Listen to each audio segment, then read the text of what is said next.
अहिलेको जुन नयाँ सरकारले ल्याएको नयाँ सिस्टम रोजगारी विदेशमा जाने रोजगारीहरूको लागि मेन पावरको मान्छेले चाहिँ 10,000 भन्दा बढी लिनु नपाइने भन्ने सिस्टम एउटा बनाएको छ, जुन हामीले न्युजबाट सुन्न पाइरहेको छौँ। यो एकदम अत्यन्तै खुसीको कुरा पनि हो र अलिकति नपत्याउँदो कुरो पनि हो, किन भन्दाखेरि जति पनि यो ठग दलहरूले छ यो कुरालाई मान्यता लिने छैन। तर पनि हाम्रो सरकार कडा भयो भने यो कुरा लागू गर्नै पर्छ। हामी जति पनि रोजगारका लागि आफ्नो गाउँ ठाउँ मुलुक छोडेर परदेशमा अर्काको देशमा आउनु परेको छ, कति धेरै पैसाहरू तिरेर आउनु परेको छ हैन। यो भनेको एकदमै दुःखद कुरा पनि हो, दुःख लाग्छ। आज यस ठाउँमा छु हैन, कति दुःख गरेर यस ठाउँमा आएको छु र दुःखै गर्नको लागि आएको छु। यहाँ सुख पाउनलाई कोही पनि आएको छैन। आफ्नो घर खर्च टाल्न र जीवन बनाउन यहाँ कसैले सकेको छैन।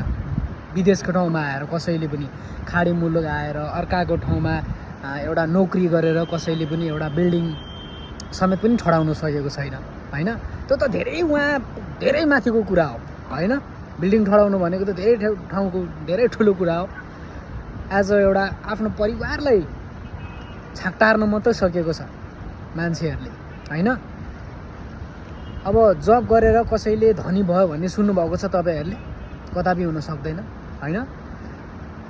ऋण तिर्दा वर्षौँ बित्छ, वर्ष बित्दा पनि ऋण तिरिसक्दैन, गाह्रो छ हैन। अब जुन यो नयाँ नियम लागू भएको छ भन्ने कुरा सुन्दाखेरि चाहिँ एकदमै खुसी पनि लाग्यो। अब जति पनि नयाँ पुस्ताहरू विदेश आउनु परेको छ उहाँहरूको लागि चाहिँ एकदमै राम्रो कुरा छ।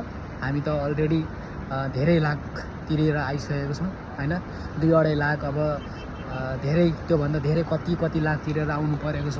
यस खाडी ठाउँमा आउँदाखेरि पनि हामीले 2-2.5 लाख तिरेर आएको छौँ भने अरू देशमा कति धेरै तिर्नुपर्छ त्यो तपाईँहरूलाई थाहा नै छ हैन, भनिराख्नु पर्दैन।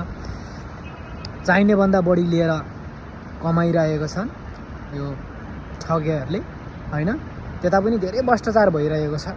मलाई एकदम यो दुःख लाग्दो कुरा हो। हिजोको दिनमा हामीसँग पैसा नहुँदाखेरि कति